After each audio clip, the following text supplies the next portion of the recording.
नेपाल में social media ban के खिलाफ जबरदस्त प्रदर्शन।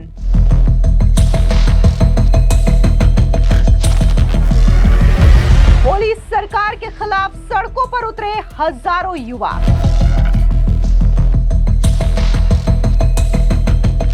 नेपाल की संसद में घुसे जेनजी प्रदर्शनकारी। पुलिस ने छोड़े आंसू गैस के गोले, कर्फ्यू लागू।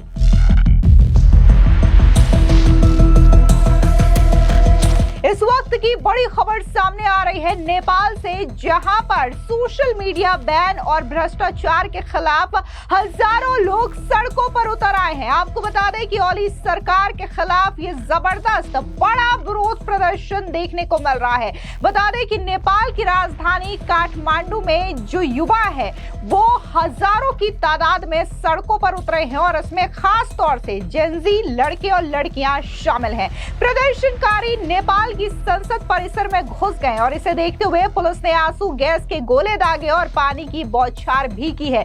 यानी कि वहां पर सिचुएशन को संभालने के लिए अब पुलिस बकायदा जेनजीज के सामने उतर चुकी है और पुलिस जो है वाटर कैनन का इस्तेमाल कर रही है, आंसू गैस के गोले छोड़ रही है ताकि इस प्रदर्शन पर काबू पाया जा सके। लेकिन यह तस्वीर सीधे नेपाल के सड़कों से है, जहां पर हजारों लोग सड़कों पर उतर आए हैं और सोशल मीडिया पर जिस तरीके से बैन लगाया गया है उसके खिलाफ ये आवाज उठा रहे हैं, क्योंकि पिछले दिनों नेपाल में तमाम सोशल मीडिया साइट्स जिसमें Facebook, WhatsApp, Instagram, social media site x, ये तमाम ऐसे सोशल मीडिया हैंडल्स हैं जिसे ओली सरकार की ओर से बैन कर दिया गया और लगातार नेपाल में भ्रष्टाचार जो है वो ज्यादातर स्तर पे पहुंच रहा है और इसी वजह से यह बड़ा विरोध प्रदर्शन जो है वो नेपाल में देखने को मिल रहा है। लेकिन इस बीच बड़ी खबर यह भी सामने आ रही है कि जिस तरीके से एरियाज में कर्फ्यू लगाए गए हैं और आंसू गैस के गोले पुलिस की ओर से दागे जा रहे हैं, तो इसमें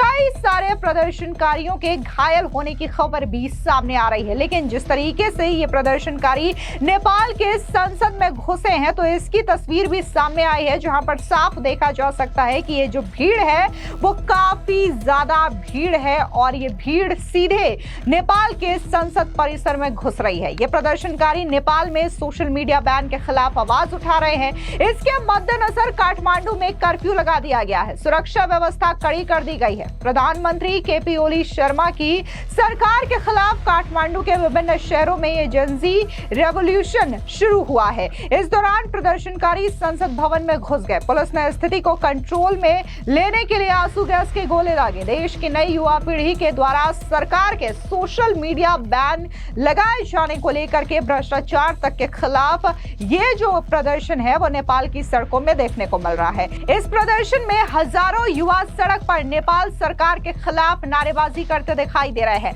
प्रदर्शन के दौरान सरकार के घंटों तक फोन और इंटरनेट सेवाएं भी बाधित कर दी गई थी। बता दें कि काठमांडू के मेयर ने युवाओं के इस प्रोटेस्ट को अपना समर्थन पहले ही दे दिया है। वहीं प्रधानमंत्री ओली का कहना है कि उन्हें उम्मीद है कि युवाओं को यह पता होगा कि कानून का उल्लंघन करने का क्या खामियाजा भुगतना पड़ सकता है। यानी कि प्रधानमंत्री ओली ये स्पष्ट कर चुके हैं कि जो प्रदर्शनकारी हैं उन्हें सजा दी जाएगी, यानी कि उन्होंने ये चेतावनी दे दी है। बता दें कि सरकार ने टिकटॉक पर बैन नहीं लगाया था तो लोगों ने इसी प्लेटफॉर्म पर वीडियो डाल करके आंदोलन शुरू किया। नेताओं के बच्चों की ऐश और आम लोगों की बेरोजगारी की तुलना की गई। बहुत सारे वीडियो रीस्टोर आवर इंटरनेट जैसे हैशटैग वायरल हुए, जिसके बाद लोगों तक ये खबर पहुंची कि किस कदर नेपाल में हजारों की तादाद में लोग सड़कों पर उतर करके सरकार के खिलाफ विरोध प्रदर्शन कर रहे हैं।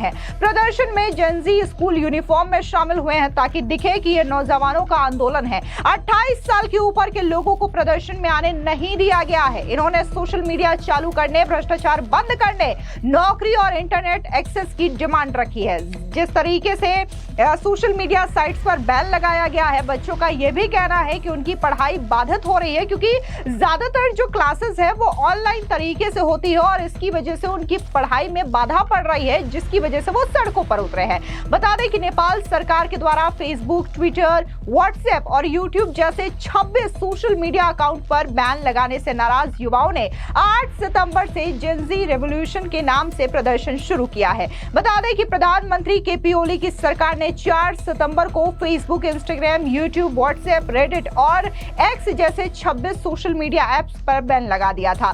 सरकार ने कहा कि सोशल मीडिया पर लगा ये बैन तभी हटेगा जब ये कंपनियां नेपाल में अपना ऑफिस खोल ले, सरकार के समक्ष रजिस्ट्रेशन कराएं और गड़बड़ी रोकने के लिए सिस्टम बनाएं।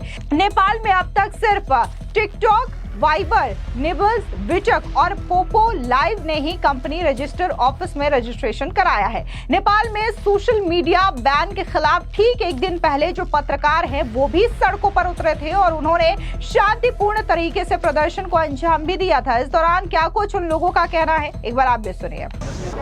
नमस्कार, मेरो नाम रामहरि कार्की हो। नमस्कार, मेरो नाम रामहरि कार्की हो। पत्रकार महासंघ ललितपुर जिल्लाको अध्यक्ष पनि म हुँ। वर्तमान सरकारले जुन सामाजिक सञ्जालमा जुन नियन्त्रण गर्न खोजेको छ यो नियमन नभइकन नियन्त्रणको रूपमा मैले बुझेको छु।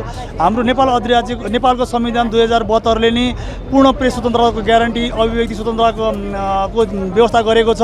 तर यो संविधानको भावना, मर्म अनुकूल रहेको मेरो ठमाइरहेको छ। मेरो घरमा पनि आज मैले आमासँग कुरा गर्दै आमाले मलाई के भन्नुभएको थियो भने, बाबु अहिलेको सरकारले त हामीले बोल्न पाउने अधिकारबाट वञ्चित गर्यो नि त। मैले त मेरो बाहिर भएको छोराछोरीसँग, नाति नातिनासँग गफ गर्न पाएन नि, यसले हामीले बोल्न पाउने अधिकार चाहिँ कुण्ठित गरेको छ भनेर यो भनेको छ। यो भनाइ मेरो मात्र होइन, मेरो आमाको मात्र होइन, यो मेरो आमा जस्तै यो देशको चाहिँ मान्छेको चाहिँ हो। यसमा चाहिँ सरकारले घुमौरो पाराले नियमनको नाममा चाहिँ यो नियन्त्रणको नै हो भन्ने चाहिँ मेरो बुझाइ छ। हस्, धन्यवाद। The Nepal government currently issued the order to ban the major social media who are very popular in the country. The government claim the companies, the social media platform companies are not following their administrative order and they are not following the registration provision according to that directives. That's the government claim, and they issued the order to Nepal Telecom Authority. Through this authority, the authority also issued the order to all the ISPs and telecommunication provider to ban the major 26 platform. So we are here to protest for this government order. Actually, this order is completely unconstitutional.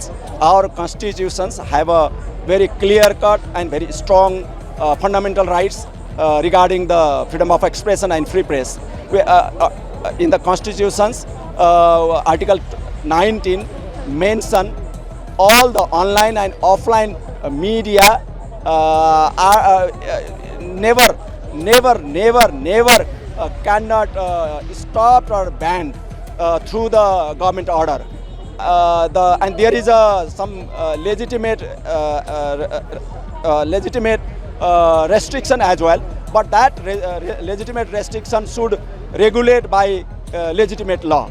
And in Nepal, there is no legitimate law to regulate the social media platform in regarding the content. We have a defamation law, we have a criminal code, and through this code and through this we have also Electronic Transaction Act. Such act we have, and that act also govern the content of the social media.